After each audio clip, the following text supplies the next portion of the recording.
meus companheiros de jornada, estamos de volta. Bem-vindos. Eu espero que você esteja tão motivado, inspirado e na expectativa quanto eu. E continuamos então, retomando aqui no nosso bloco Eureka, que é o nosso primeiro bloco dessa nossa jornada rumo ao propósito, na aula 4. E hoje nós vamos tratar de algo muito forte. E eu sei que isso vai mexer com muita coisa dentro de você. Aliás, todo esse curso tem sido desenhado para mexer muito profundamente com tudo dentro de você. E vamos falar então sobre o potencial para propósito. E antes da gente avançar, é preciso definir o que é potencial.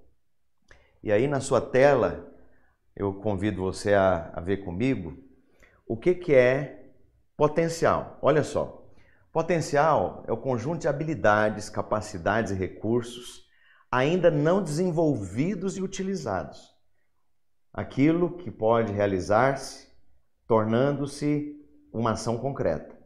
O potencial humano é a capacidade de os seres humanos serem transformados através de estudo, treinamento e prática para atingir o limite, o máximo, a maximização das suas capacidades, ok? Desenvolvendo seus talentos e todas as suas habilidades. Então, trocando em miúdos, há um conjunto extraordinário de potencial, de coisas que eu garanto para você que nem você mesmo é consciente delas. E essa riqueza fabulosa, extraordinária, foi plantada aí dentro de você, está aí dentro de você, agora mesmo, faz parte de você, está dentro do seu alcance, na sua esfera de manejo, mas isso não foi colocado aí à toa. Isso aí tem uma finalidade, isso aí tem um propósito. Então, ser consciente desse potencial e entender que esse potencial foi colocado aí nessa sua identidade, nessa sua pessoinha, para uma finalidade, para um propósito, para um porquê, é fundamental. Porque se você for ignorante desse potencial, ele vai ficar aí subutilizado. Ele vai ficar aí como uma pedra bruta, ignorada, nunca desenvolvida, um potencial que nunca é materializado, que nunca vem à exposição, que nunca se torna partilhado com outras pessoas e com o mundo. E é interessante, então, há uma pergunta-chave que eu quero fazer para você e é uma batata quente que eu quero jogar aí no seu colo agora mesmo. O que você tem nas mãos? E essa pergunta aqui, o que você tem nas mãos, é de propósito. Na verdade qual é ou quais são os seus recursos? Esse seu potencial que nós temos falado que é para propósito. E aí eu fiz uma lista aqui, eu te garanto que você não era consciente dela ou dessas coisas até essa aula de hoje. A primeira coisa, você tem dons, talentos e habilidades que são completamente seus, que você domina. Então, dons, talentos e habilidades são coisas que você nasceu com elas. Certas inclinações, certa facilidade com certas coisas, certa habilidade para outras, certas confianças que tomam o seu comportamento quando você está diante de certos desafios. Agora, é interessante, outras pessoas não têm os dons que você tem, nem os talentos que você tem, e muito menos a habilidade que você tem. E às vezes isso é uma coisa meio subjetiva. Não é, por exemplo, a capacidade de desenhar com facilidade e de maneira quase profissional que algumas pessoas que me chocam têm. Mas, por exemplo, uma sensibilidade, uma percepção que outras pessoas vão ali aos trambolhos, atropelando as circunstâncias e os momentos da vida, só que outros ali têm uma antena tão sensível que eles farejam, eles percebem, eles medem as circunstâncias, eles se colocam nas circunstâncias, têm uma habilidade de percepção, uma sensibilidade para perceber as outras pessoas que o outro ali, desculpa, é uma anta. Ele não percebe, não vê, não enxerga e saiu dali, não viu nada. Então, há habilidades, talentos e dons que são específicos para você. Agora, há uma outra coisa, que é a inteligência, e eu coloquei de propósito aqui, as inteligências, porque existem, de acordo com alguns cientistas, pelo menos 5 a 7 diferentes tipos de inteligência. Então, alguém tem uma habilidade extrema, uma facilidade enorme com matemática, com equações, com lógica, com observação objetiva, com aquela inteligência numérica. Outras pessoas já têm um outro tipo de inteligência, que é aquela inteligência emocional e social. Então são vários tipos de inteligência. Eu quero te perguntar, você conhece qual é a sua? A próxima coisa que faz parte do potencial daquilo que você tem em mãos, tem a ver com o seu network. O que é o seu network? É o conjunto de conexões que você foi construindo ao longo da vida. Começa com seus pais, seus tios, seus parentes, as pessoas próximas, o antigo chefe, o antigo professor, o antigo mentor, o dono de certa empresa, aquele colega com quem você desenvolveu um projeto lá atrás, e isso vai se ampliando ao longo da vida à medida que você caminha. Essas pessoas, elas são parte também de um potencial riquíssimo e que na maior parte das vezes as pessoas não têm consciência dela. A quarta coisa que faz parte do seu potencial é um eventual treinamento profissional. Você fez a faculdade, você fez aqueles cursos, você passou pelo processo de treinamento, você recebeu input, você recebeu investimento de treinamento objetivo para aprender a lidar com coisas, com situações e com objetos, com tecnologia, com planejamento, com marketing, com visão estratégica. Então, esse seu treinamento profissional faz parte, então, ou é uma commodity, é algo que é parte do seu potencial, das coisas que você tem em mãos, que é riquíssimo. Quando eu olho para trás e vejo tudo que eu já fiz na vida, e olha, a gente já tomou muita iniciativa, já montei equipe, já treinei equipe, já liderei pessoas, já mentorei pessoas, já tomei iniciativas, já viajei, já arranquei toco, metendo os peitos no meio dos tocos para resolver situações, implementar coisas, plantar escolas, estabelecer ONGs e desenvolver documentos e me conectar dentro de tantas realidades, que isso abriu um leque para mim que não me deixa restrito mais a ter que fazer as mesmas coisas sempre, da mesma forma como eu sempre fiz. Então, da mesma forma, você tem uma herança de experiência adquirida. Essa experiência adquirida é um valor inestimável que está aí dentro de você agora mesmo. E se você vai olhar para dentro de si, você ganhou segurança, por exemplo, para fazer certas coisas. Você sabe fazer. Não é nenhum problema, não é nenhum bicho de 7 cabeças. Você consegue fazer, faz bem e tira de letra. Coisas que pessoas ficam ali um mês lutando e se debatendo, você em algumas horas resolve de maneira fácil, rápida, prática e objetiva. Por quê? Porque você tem experiência adquirida. Isso aí está dentro de você. É potencial para propósito. O que mais? Conhecimento específico. Conhecimento é fruto de aprendizado que você recebeu. Então, quando a gente fala de conhecimento específico, isso é diferente, por exemplo, de treinamento profissional. Você pode ter um treinamento profissional, mas não ter certos conhecimentos específicos.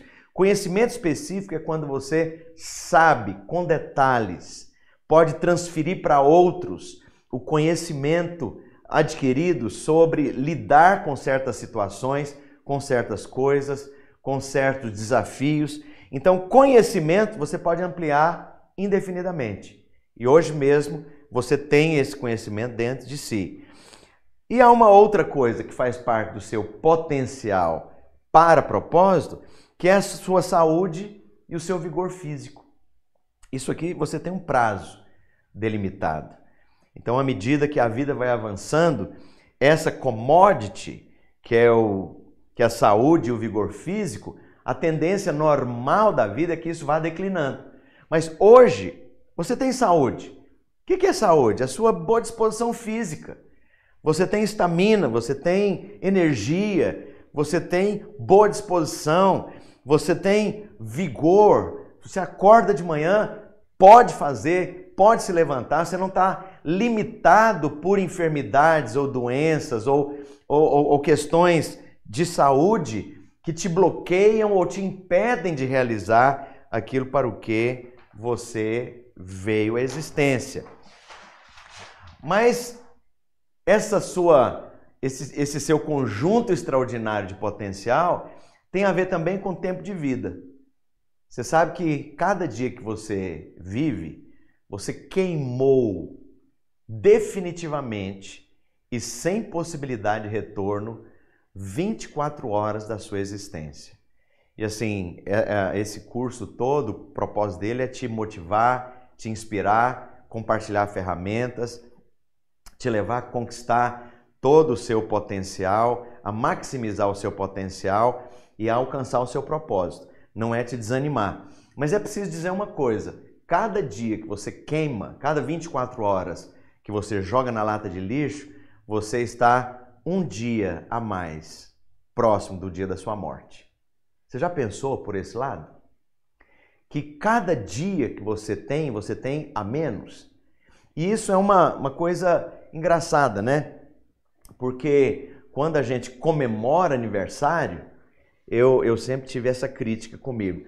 Na verdade, você está comemorando o quê? Você está comemorando que você gastou um ano da sua vida e que você está um ano mais próximo da sua sepultura? Não faz muito sentido se você olhar a coisa por essa perspectiva.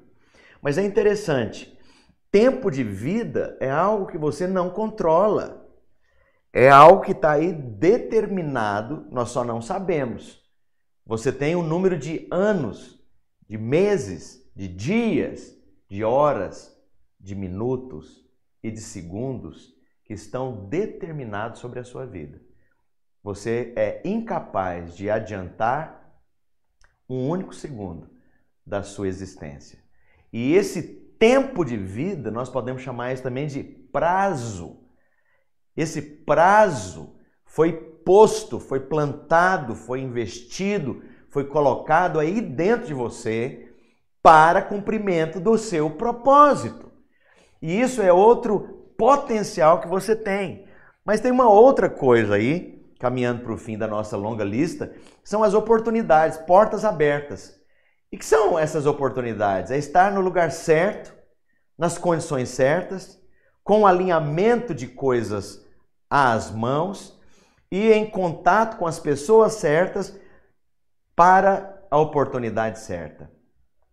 E a oportunidade, ela é como a plataforma de embarque de um trem. Você tem oportunidades que vêm e que passam. Eu garanto para você que se você dá uma lembradazinha aí agora, você vai olhar para trás e vai ver oportunidades que passaram. Acabou. Porta fechou. Não tem choro nem vela. Você não pode fazer mais nada. Acabou o tempo. e acabou a oportunidade. Mas é interessante, há outras oportunidades e elas vão se sucedendo. A porta se abre naquele exato momento, no lugar certo, com a pessoa certa, na circunstância certa, na estratégia certa.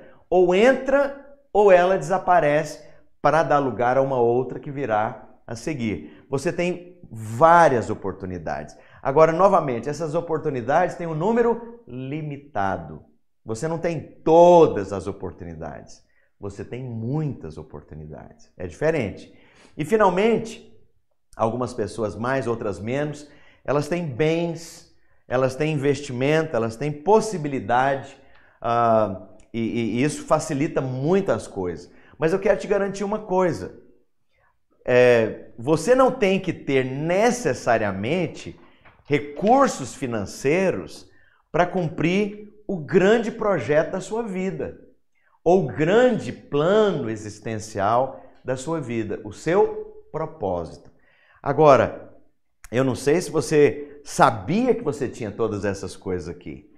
E nós vamos ver dois exemplos. O primeiro deles é um líder histórico, é um estadista, é um libertador da nação de Israel, libertador da nação da escravidão do Egito, é Moisés, e ele é considerado um grande líder e um grande estadista.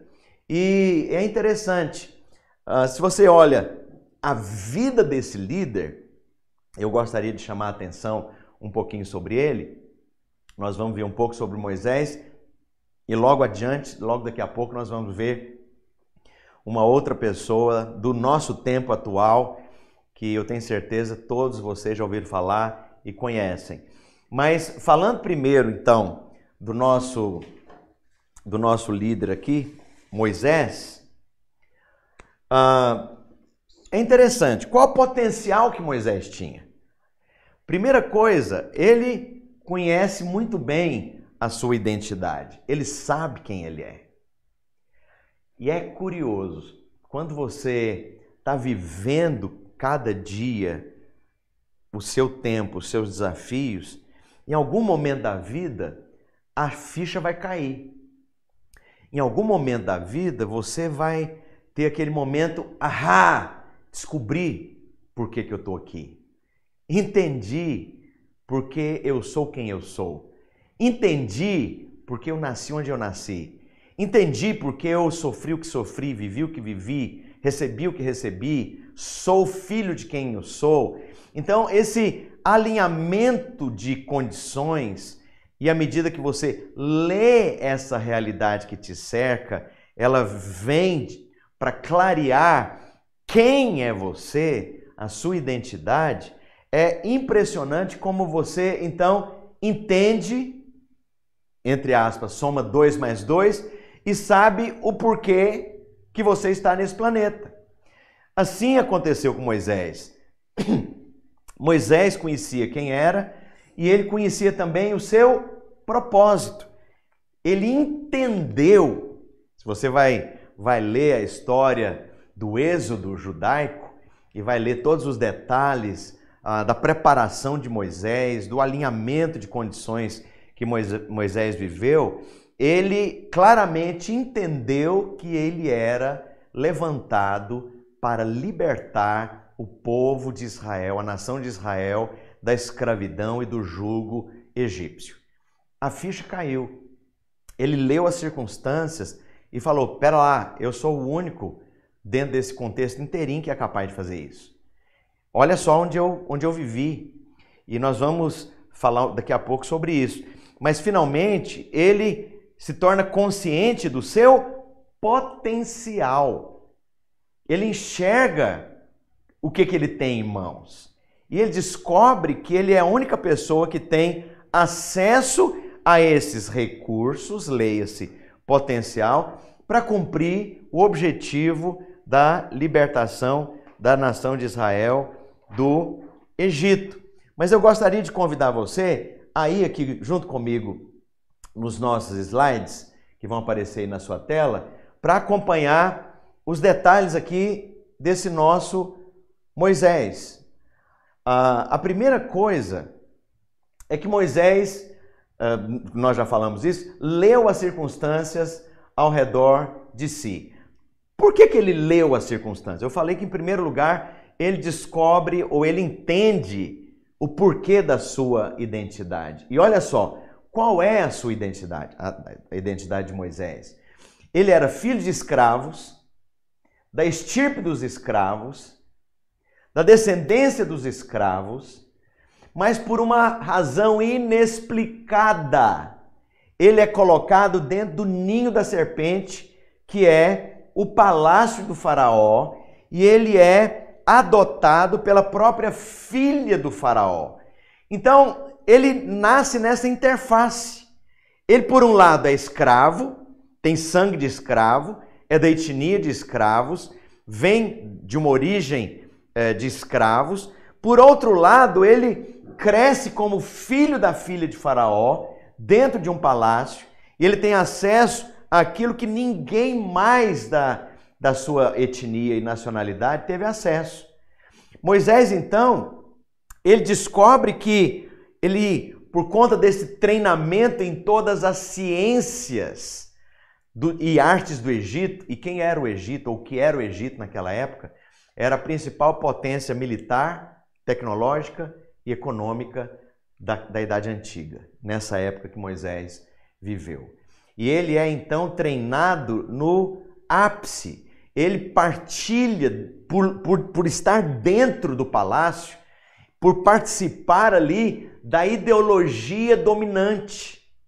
Ele participa de tudo aquilo que eram os argumentos que justificavam a escravidão dos hebreus pelos egípcios.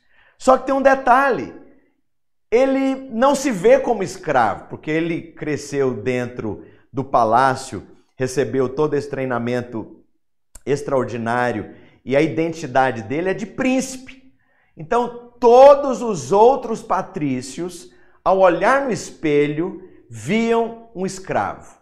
Todos os demais hebreus viam um escravo. Quando Moisés olhava no espelho, a identidade refletida no espelho é: eu sou um príncipe. Veja bem, a sua leitura da realidade determinará todos os seus comportamentos. Bingo! Isso é muito forte. Eu vou repetir, a sua leitura da realidade determinará todos os seus comportamentos, a sua resposta diante dos desafios e diante da vida. Moisés, então, ele não se via como escravo, ele se via como príncipe. Então, a atitude dele nunca era uma atitude subserviente, medrosa, tímida, covarde, de fugir das situações. Pelo contrário, a atitude dele era enfrentar, implementar, determinar, liderar, alterar, revolucionar as coisas. E ele então enxerga essa identidade.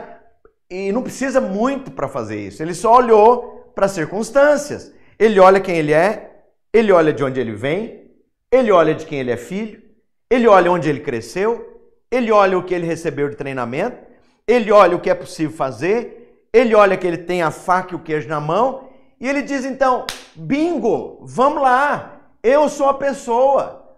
Então veja bem, a primeira questão aqui do potencial é você alinhar o potencial com o propósito e com a identidade. E finalmente, você vai perceber que Moisés, numa certa situação, depois de uma longa história, não vem ao caso aqui a gente detalhar isso, ele ali no deserto, depois de 40 anos, testado pela vida, testado pela realidade, aparentemente ele não tem mais nada, ele não tem dinheiro, ele não tem mais posição de príncipe, ele não tem mais influência, ele é uma pessoa alquebrada, idosa, e nesse contexto, alguém pergunta para ele: o que você tem nas mãos? Em outras palavras, qual é o seu potencial? O que você tem nas mãos? Gente, essa pergunta vale ouro. Eu quero jogar a batata quente no seu colo. O que você tem nas mãos? Isso é poderoso. Agora, isso só tem sentido se está em conexão com o seu propósito, está em conexão com quem você é, a sua identidade. E é curioso, então, que Moisés, aliás, o próprio nome dele é muito engraçado, né? A palavra Moisés, no hebraico, significa salvação através das águas. Salvo através das águas. Ou libertação através das águas. Esse é o sentido geral, genérico, da palavra Moisés. E aí, ele cresceu assim. Todo mundo chama ele de salvo através das águas. Ou salvação através das águas. É normal, todo mundo chama ele disso. O nome dele está pregado, grudado, colado, intimamente amalgamado com a identidade dele. Salvo através das águas, é hora de levantar para ir para a escola. Salvação através das águas, já escovou os dentes. Salvação através das águas, qual é a sua nota que você tirou em matemática semana passada? Salvação através das águas, vamos sair. Salvação através das águas, levanta e toma posição. E é interessante que no final das contas, quando ele está ali, velho ao quebrado, e ele tem um encontro então com o fabricante, o libertador, o Deus de Israel, e esse Deus de Israel, no encontro pessoal, místico, metafísico, vamos falar difícil aqui, pergunta para ele exatamente isso: o que você tem nas mãos? O que você tem nas mãos? Essa era uma pergunta profunda demais. Porque Moisés, naquele exato momento, ele só tinha um bastão, um pedaço de pau, vulgar, sem valor algum, que ele usava para se apoiar e que ele usava também para conduzir o pequeno rebanho de cabras. Agora, a pergunta não tinha a ver com aquele pedaço de bastão, com aquele pedaço de pau, invernizado pelo suor das mãos e do manipular das mãos diariamente. Aquele pedaço de pau era só um símbolo do quê? Do potencial extraordinário para propósito que estava dentro dele. E aí, depois de toda aquela história extraordinária, e eu recomendo que você veja aquele desenho do Walt Disney, Príncipe do Egito, salvo erro, é do Walt Disney mesmo, que é uma produção extraordinária, para que você possa observar exatamente isso. Chega o momento final da libertação. O Egito está de rastos. Depois de todos aqueles confrontos, finalmente o faraó, o dominador, representando aqui toda a casta dominante egípcia, liberou o povo está às margens do Mar Vermelho, mas não tem para onde ir. E agora o faraó, seus exércitos, aquela elite dominante, humilhada, está babando de ódio e vem arrependida atrás dos escravos hebreus para levá-los de volta a ferro e a fogo. E aquilo vai ser um massacre. E diante da iminência do massacre, é perguntado para Moisés: o que é que nós vamos fazer? E ele vai para o fabricante, ele vai para quem o enviou e pergunta: o que devo eu fazer? E o fabricante, em outras palavras, Deus, responde para ele: por que você está conversando comigo? Que conversa é essa? Agora não é hora de orar, de rezar. Agora é hora de agir. O que você tem nas mãos? A pergunta é evocada novamente. Mande que o povo marche. Marche para onde? Mas quem era o cara? E esse é o eixo, esse é o desembocar do funil existencial para aquele grande líder que foi Moisés. Ele nasceu, existiu e respira para aquele exato momento.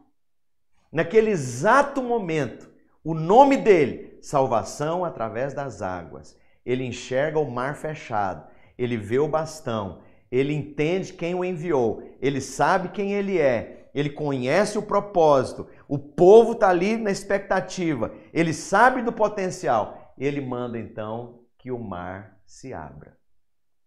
Sabe, eu vou te falar uma coisa, você é a única pessoa capaz de fazer o mar abrir para que o seu propósito existencial se concretize. Isso que eu estou falando é poderoso e profundo. Você é a única pessoa capaz no planeta inteiro, entre as 8 bilhões de pessoas viventes hoje, que respiram o mesmo ar que eu e você, partilham e são contemporâneos da mesma história que eu e você. Você é a única pessoa capaz de fazer o seu mar abrir. Como é que esse seu mar de impossibilidades, de bloqueios, de falta de recursos, de limitações, de imensas barreiras podem se abrir? Quando você alinha essas 3 coisas: a sua identidade, o seu propósito e o seu potencial. E eu quero te perguntar então, o que que você tem nas mãos? E a pergunta, eu quero jogar isso novamente aí de propósito aí na sua tela, a pergunta continua: o que tens nas mãos? O que tens nas mãos? Eu quero que essa pergunta vasculhe as entranhas do seu ser agora. O que você tem nas mãos? O que você tem nas mãos? Essa tríade: identidade, propósito e potencial que estão dentro de você. O que você tem nas mãos? Lembra da lista que nós vimos agora há pouco sobre todos aqueles potenciais, aquele leque de coisas que estão plantados aí dentro de você e são concretas. Todo esse potencial é para um propósito. E aqui eu gostaria de avançar para um outro nome, que é alguém, como eu mencionei, muito conhecido e nosso contemporâneo, que é foi o Steve Jobs. Na verdade é Steven Jobs. Mas todo mundo conhece ele como Steve Jobs. Quem é esse cara?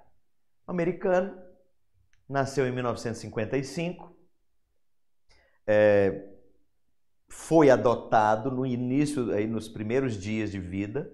Ele, portanto, não era filho legítimo do seu pai e da sua mãe. Ele nunca tem grandes referenciais. O seu pai era um cara como um Zeco, sem grana, dono de uma garagem de carros usados, comercializava carros usados, grande coisa, né? O cara não tinha uma formação filosófica ou profissional muito profunda, o pai e a mãe não tinham dinheiro, ele com muitas limitações, então ele não tem grandes referenciais, e para piorar a coisa, o relacionamento dele com o pai, principalmente, um pouco com a mãe, mas mais com o pai, era muito ruim. Você vai ler depois a biografia do Steve Jobs, você vai ver que o relacionamento que ele tinha com os pais era muito superficial.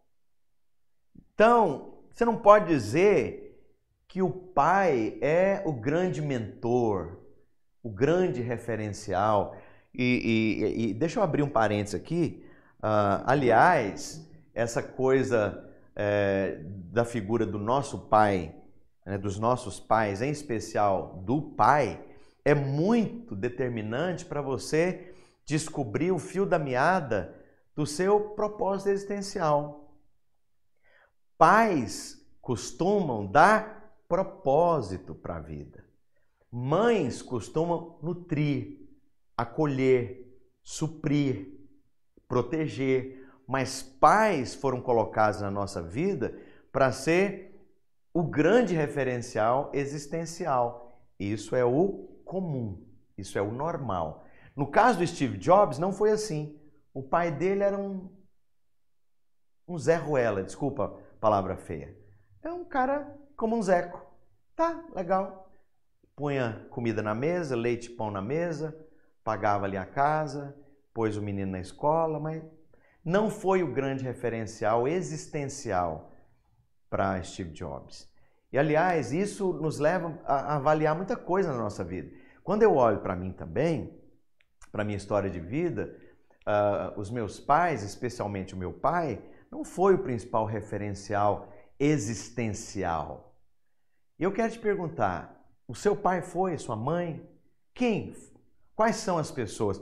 Sabe, em algum momento, alguma pessoa vai se tornar esse mentor, ainda que seja um mentor distante e platônico.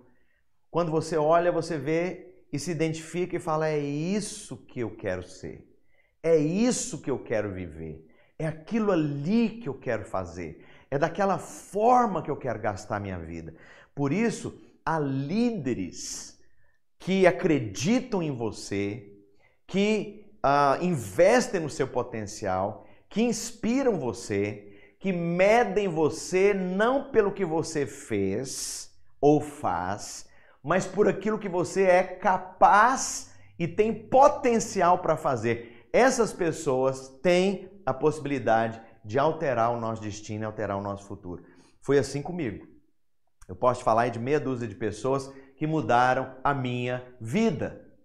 E eu posso falar também de N pessoas em que eu fiz o papel de alterar a vida delas. Por quê? Porque eu acreditei, desafiei, inspirei, abri caminhos, investi, abri os olhos para potencial, identidade e propósito.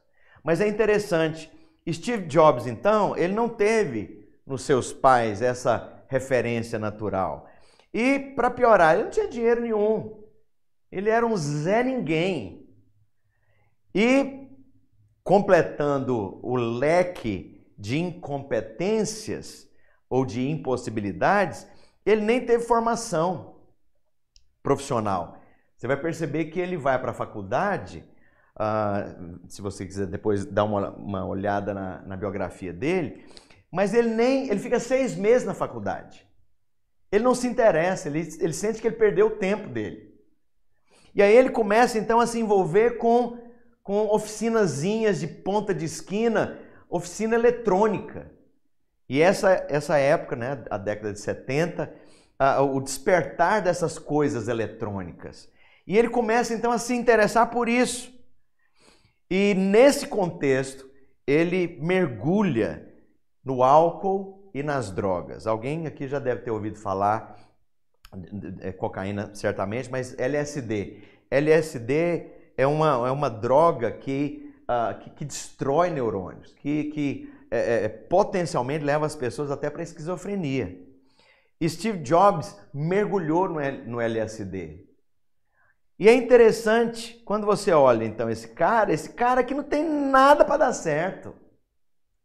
Esse cara aqui tem tudo em comum com a maior parte das pessoas que eu conheço aí fora. Mas é interessante, quando ele se mete em mexer com eletrônica, ele faz algumas descobertas e ele tem um lampejo, que é o lampejo revolucionário de ligar 3 coisas naquele momento. Um processador com um monitor com um teclado. Aí você fala, isso é muito óbvio agora, né? 40 anos depois, 50 anos depois, agora é óbvio, né? Pois é, mas nos dias dele não era. E já existiam computadores, mas computadores ocupavam um andar inteiro de um prédio. Um computador fajuto, com a capacidade de processamento de dados extremamente limitada. E ele ligou a coisa, que era possível então pegar um processador, conectar com o monitor, estabelecer ali a conexão com o teclado, e a grande descoberta, quando eles fazem essa conexão e digitam, e o que eles digitam é processado pelo processador, que manda o sinal para o monitor, e o que eles escreveram aparece no monitor. Revolução. Essa foi a revolução. E por que que ele pôs o nome da empresa dele em 76 de Apple? Porque ele era um vegano, um cara muito dado aí a uma dieta extremamente obstinada. Ele era meio, né, meio budista e ele circulava mais ou menos nesse meio aí. E ele adota então um estilo de vida assim, bem naturista. E lembra que esse tempo aqui é o tempo dos hippies, é o momento aí do auge dos hippies. E ele escolhe então o nome Apple, maçã, porque ele acha um nome legal. Ele acha que é um nome também curioso, interessante, mas que não tinha nada a ver com eletrônica. Responde para mim o que é que uma maçã tem a ver com eletrônica. Então o cara nem tinha muita sensibilidade para publicidade naquele tempo. Ele escolhe o nome Apple para dar um nome para a empresa que vai revolucionar tudo. Algum tempo depois, e mais ou menos paralelo a isso, você vai ver que o mesmo caminho trilhado pela Microsoft, nessa coisa do PC, o Personal Computer, vai caminhar paralelo e eles se tornam concorrentes. Mas foi o Steve Jobs, com a equipe dele, que tem a ideia revolucionária para lançar o primeiro computador. E ele continua sendo um revolucionário até o fim da vida. Mas, de propósito, deixa eu voltar aqui, 2 charts atrás. Olha só que coisa interessante. Esse carinha, o Steve Jobs, ele tinha dons, talentos e habilidades. Ele tinha inteligências. Ele tinha uma certa network. Depois do primeiro lançamento, surgiu um cara que investiu $250 mil para a primeira série de computadores da Apple. O sócio dele tinha 40% da empresa, ele tinha 40%, e um outro Zé Ruela lá tinha 20%. O Zé Ruela não acreditava em nada disso, era um garoto que entrou de gaiato no navio, vendeu a participação por $800. Ele vendeu a participação na Apple de 20% da empresa por $800. Você tem ideia de quanto vale a Apple hoje? Literalmente dezenas de bilhões de dólares. Esse cara ficaria podre de rico. Esse Zé Ruela que não fez nada, mas ele não acreditou no processo. Agora é interessante, Steve Jobs tinha treinamento profissional? Sim, um treinamento prático com eletrônica. Por se meter naquilo, ele foi desenvolvendo. Mas não era um treinamento universitário, ele não era engenheiro de computação, engenheiro de informática. Ele nunca foi para a faculdade sofrer ali, debruçado sobre cálculo 1, cálculo 2, derivativas e etc. Ele tinha uma experiência que foi sendo adquirida, ele ganhou e desenvolveu um conhecimento específico, ele teve saúde e vigor físico para cumprir o propósito dele por um tempo. Você vai ver que ele morre de câncer alguns anos atrás. Finalmente, ele tem um prazo hábil para desenvolver tudo aquilo, ele teve portas abertas, ele foi a pessoa certa, no momento certo, com a ideia certa, nas circunstâncias certas e teve algum recurso financeiro disponível. Com isso, ele fez uma revolução. E esse carinha se tornou um revolucionário até o final da vida. Eu não sei quanto a você, mas o smartphone, vamos falar aqui do iPhone, que é a grande revolução no mercado, a nave espacial que levou os americanos a pousar na Lua em 69 é deixado no chinelo por esse computador móvel que você tem nas mãos. Falar nisso, eu vou cortar aqui um pouco a imagem, o meu colega de filmagem aqui não vai gostar muito disso não, mas esse Hélice instrumento aqui é mais poderoso, incomparavelmente mais poderoso do que a nave que pousou na Lua levando os americanos. Esse aparelho aqui, o processador, a capacidade, a versatilidade, quem que enxergou isto? Novamente, o Steve Jobs.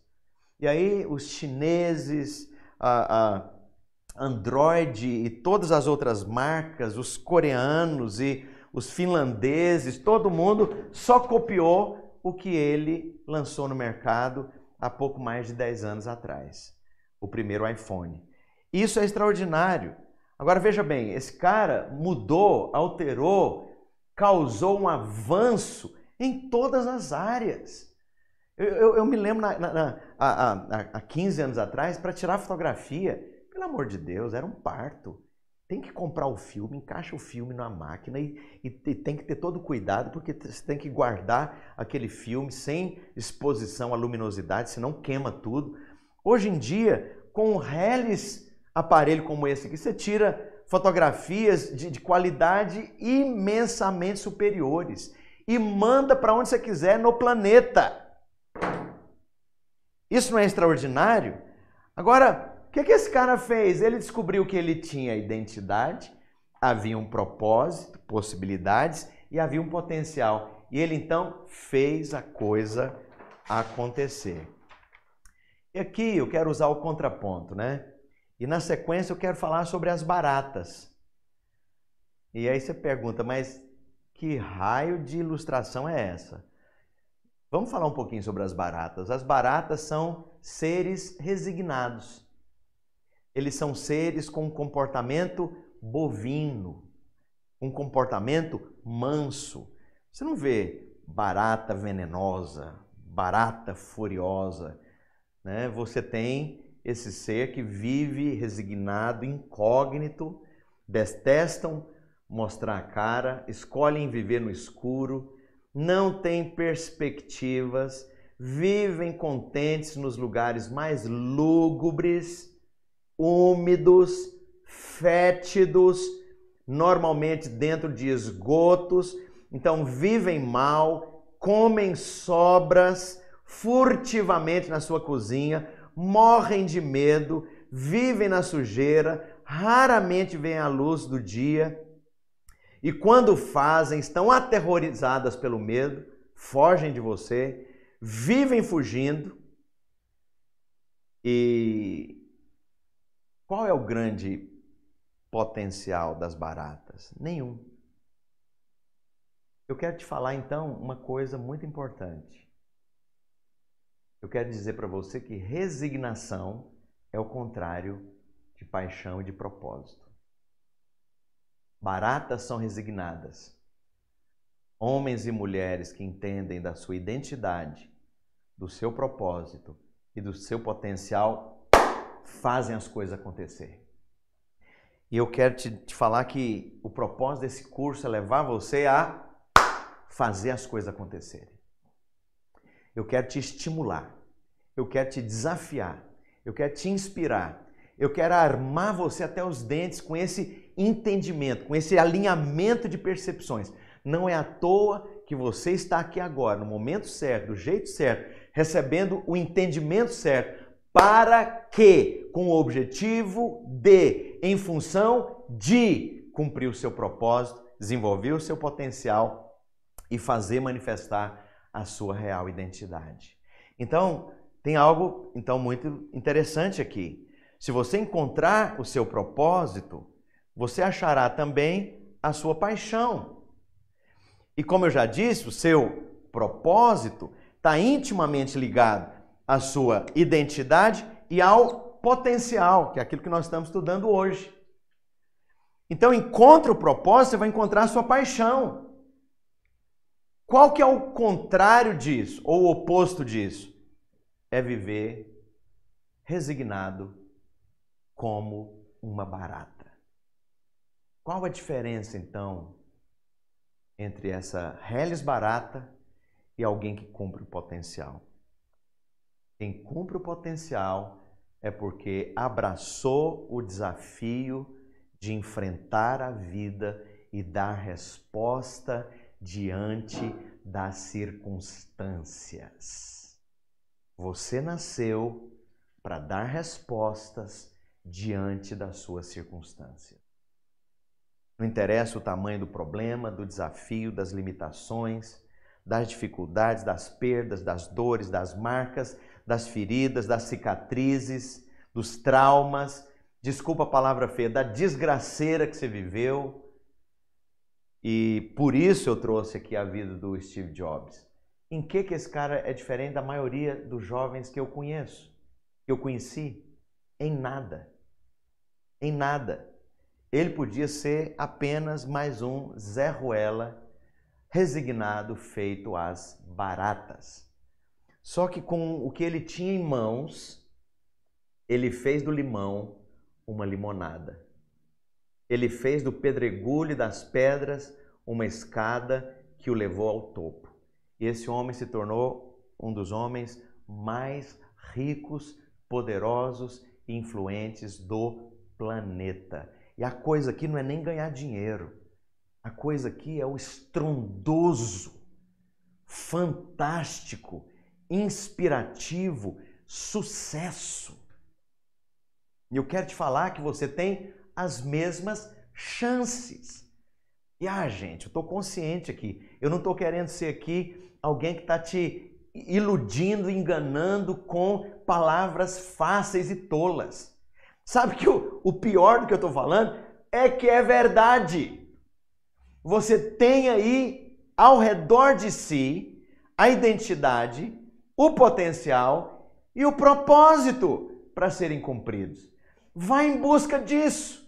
Vá construir isso processualmente, etapa por etapa, fase por fase.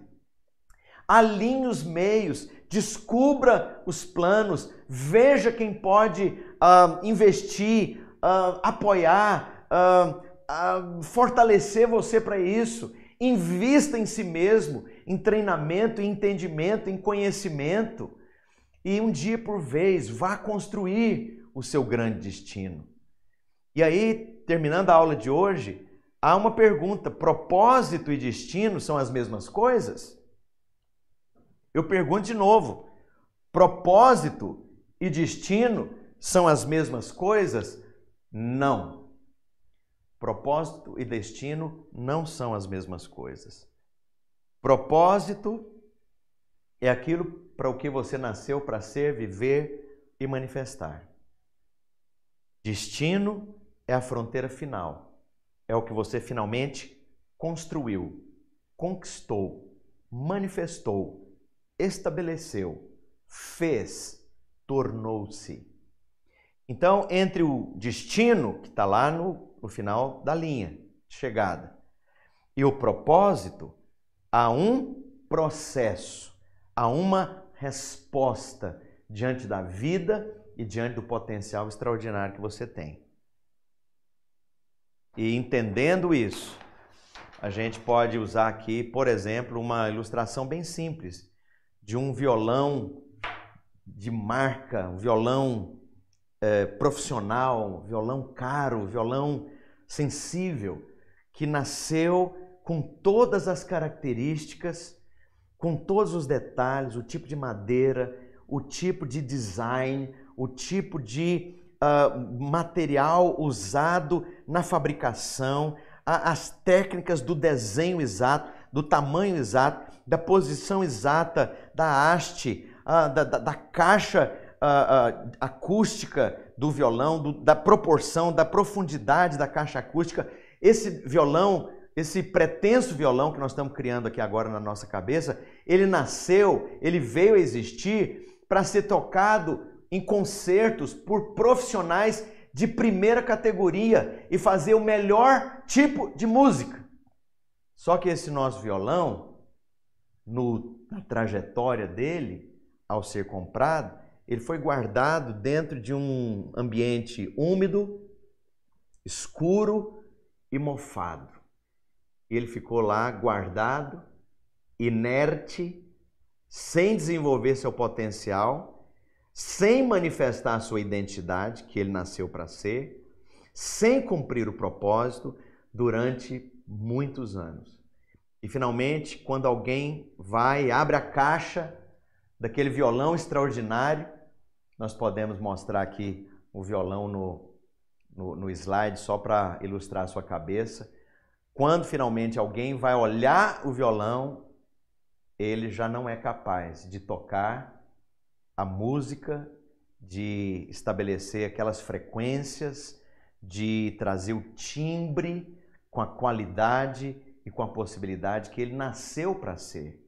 Só que ele jamais cumpriu, porque ele passou os seus dias guardado num quarto escuro, lúgubre, úmido e esquecido. Eu quero te perguntar, você é esse violão? Deixa eu falar rasgado. Você é como uma barata resignada? Ou você quer alinhar identidade, potencial e cumprir o propósito? Então eu quero te falar uma coisa, que o seu futuro te espera. E com toda a sinceridade do meu coração, eu desejo que você maximize o seu potencial, cumprindo de maneira completa o seu propósito existencial. E ficamos aqui nessa aula de hoje. Um abraço a todos, ao meu companheiro, a minha companheira de jornada rumo ao propósito. Nos vemos na próxima aula.